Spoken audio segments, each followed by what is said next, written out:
타이타닉호의 침몰은 아마도 현대에 가장 잘 알려진 난파선이자 역사상 가장 치명적인 난파선 중 하나일 것입니다.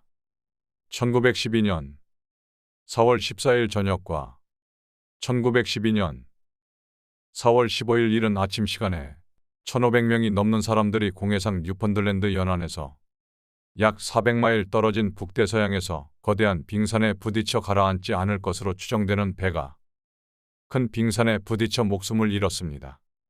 빙산 충돌로 배의 선체가 파열되어 몇 시간 동안 타이타닉호에 등재된 후 아래의 깊은 얼음물에 가라앉았습니다. 타이타닉호의 비극적인 운명과 배에 탄 수많은 영혼들은 수년에 걸쳐 다양한 매체에 광범위하게 기록되었습니다. 침몰에 관한 제임스 카메론의 1997년 영화 타이타닉은 엄청난 인기를 얻었으며 초기 극장 상영 기간 동안 10억 달러 이상의 수익을 올린 최초의 영화가 되었습니다.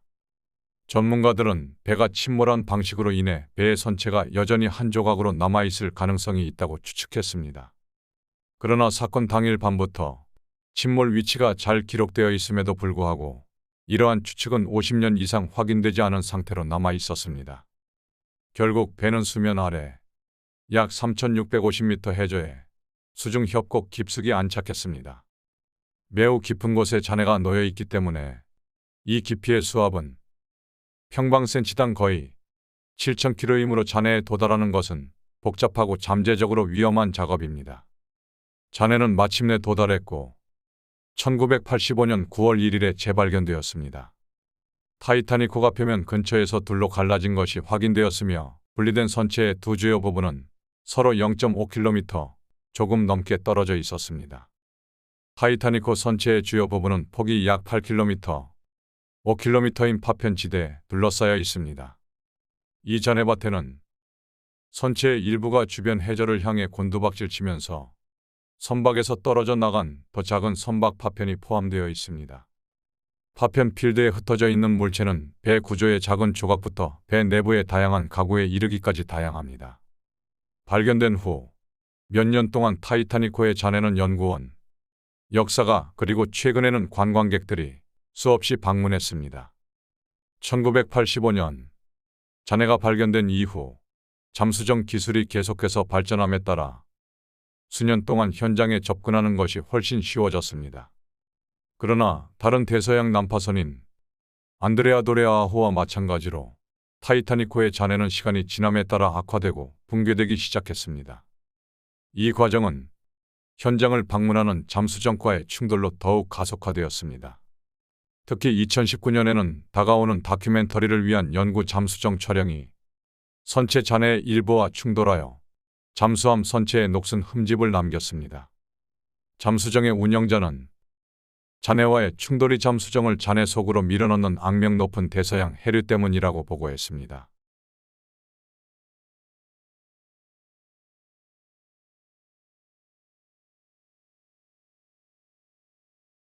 (2023년 6월 18일) 일요일 오션게이트 엑스페디션이 소유하고 설계한 타이탄탄이라는 이름의 7m 관광 잠수정에 타이타닉 잔해로 여행할 5명의 승객이 실렸습니다.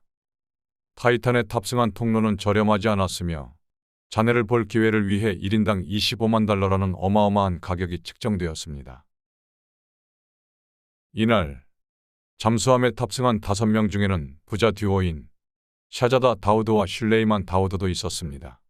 그들은 영국 거주자였으며 파키스탄에서 가장 부유한 가족 중 한 사람의 친척이었습니다. 그들은 심해 잠수 경험이 전혀 없는 타이탄호에 탑승한 유일한 사람들이었습니다. 그러나 다른 승객인 77세의 프랑스인 펄 헨리 나르즐란드는 그렇지 않았습니다. 그는 잔해로 이전에 최소 35번의 잠수 여행을 했으며 현장으로의 많은 잠수 과정에서 배에서 몇 가지 상징적인 유물을 회수하는 일을 담당했습니다. 또한 잠수정에는 지난 2022년 6월 억만장자 제프 베조스의 블루 오리진 관광 로켓 중 하나를 타고 특히 우주를 방문한 58세의 영국인 해미시 하딩이 탑승했습니다. 그는 또한 잠수정을 타고 바다의 가장 깊은 곳에서 보낸 가장 긴 시간 동안 세계 기록을 세웠습니다. 그날 타이탄에 승선한 승무원은 61세의 남성이자 잠수정 운영자인 오션 게이트의 설립자이자 CEO인 스톡턴 러시였습니다. 스톡턴 러시는 여행을 위해 잠수정의 운영자가 되었습니다. 타이탄 자체는 독특한 잠수정으로 최대 3,960m 깊이까지 도달할 수 있는 세계 유일의 5인승 잠수정이었습니다. 스톡턴 러시가 게시한 이전 온라인 사진에서 볼 수 있듯이 주로 수정된 라지텍 F710 무선 PC 컨트롤러를 사용하여 선박 내부에서 스톡턴이 제어했습니다. 이 제어 방법이 비정상적으로 보일 수 있지만 비디오 게임 컨트롤러는 다양한 응용 프로그램에 사용됩니다. 예를 들어 스박스 컨트롤러는 미 해군 잠수함에서 포토닝 마스트를 제어하는 데 사용되어 작고 효율적인 제어 솔루션을 제공합니다. 타이탄은 4개의 전기 추진 추진기를 장착하여 최대 3노트의 속도에 도달할 수 있습니다. 외부와 여러 안전 시스템을 관찰하기 위해 캡 중 하나의 보기 창이 있습니다. 여기에는 분리 가능한 벨러스트, 승천을 위한 풍선, 우주선에 부착된 모래주머니가 포함됩니다. 모래주머니는 물에 잠긴 후 일정 시간이 지나면 용해되는 물질로 제자리에 고정되어 잠수함이 솟아오릅니다. 잠수정에는 비상 상황에 대비해 96시간 분량의 생명 유지 장치가 탑재되어 있었습니다. 일부 안전 시스템은 승무원의 입력 없이도 자동으로 작동하도록 설계되었습니다. 타이탄에는 내비게이션 장비가 없었습니다. 대신 포러프린스라는 지상 지원선에 의해 타이타닉호 잔해가 있는 곳으로 안내되었습니다. 포러프린스는 타이타닉의 잔해를 기준으로 타이탄의 위치를 추적하고 문자 메시지를 통해 타이탄이 따라와 사이트에 도달하도록 지시를 보냈습니다. 또한 타이탄에는 심해 환경의 극한 압력에 반복적으로 노출되면 잠수함의 구조적 무결성에 영향을 미칠 수 있으므로 선체의 구조적 무결성을 모니터링하는 시스템이 장착되었습니다. 타이탄호는 2021년에서 2022년 사이에 타이타닉호에서 13번의 잠수를 완료했습니다. 2023년 6월 18일 일요일 타이탄은 지원선에서 발사된 후 타이타닉의 잔해를 향해 하강하기 시작했습니다. 2시간 동안 하강한 지 약 1시간 45분 만에 포러프린스는 오전 11시 15분에 전송을 받은 후 타이탄의 행방을 잃었습니다. 처음에는 타이탄의 독특한 항법 시스템으로 인해 이전 항해에서 2시간 30분 동안 일시적인 연락 두절이 발생했기 때문에 이 실종은 지원선에 큰 우려를 불러일으키지 않았습니다. 그러나 타이탄이 추가 항해 핑을 보내지 못하고 예상 복귀 시간인 오후 4시 30분에 다시 떠오르지 않자 포러프린스는 타이탄이 오후 7시 10분에 미국 해안 경비대에 실종되었다고 보고했습니다. 실종된 잠수정에 대한 즉각적인 수색이 시작되었으며 관계자들은 타이탄의 96시간의 생명 유지 장치가 있기 때문에 낙관적이었습니다. 잠수정의 위치를 빨리 찾을 수 있다면 승객들은 생명을 건진 채 구조될 수 있다는 희망이 있었습니다. 해저와 타이타닉 잔해 주변의 차가운 대서양 바다에 대한 광범위한 수색에도 불구하고 수색팀은 6월 19일, 20일, 21일 타이탄을 찾을 수 없었습니다. 6월 22일까지 96시간의 시간이 다가오면서 수색은 점점 절실해졌고 대중의 우려가 높아졌습니다. 사람들은 실종된 잠수정이 기적적으로 구조될지 비극이 될지 초조하게 기다렸습니다.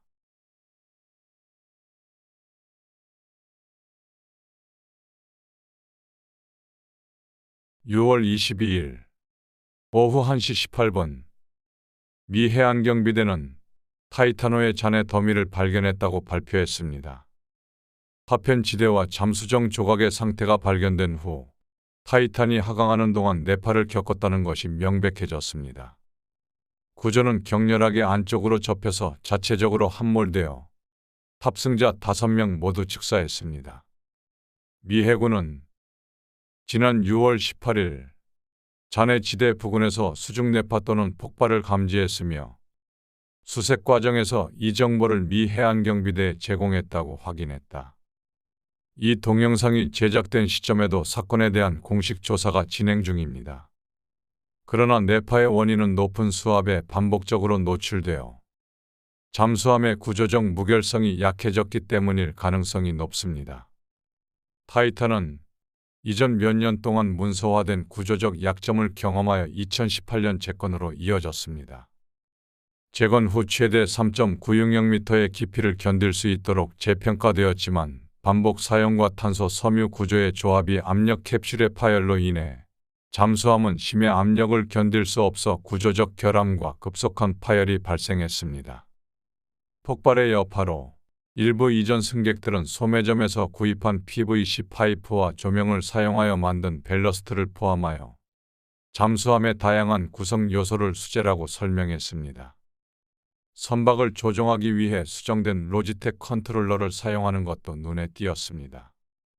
타이타니코의 잔해가 국제해역에 있기 때문에 미국이나 캐나다 해안경비대의 규제 대상이 아니었습니다.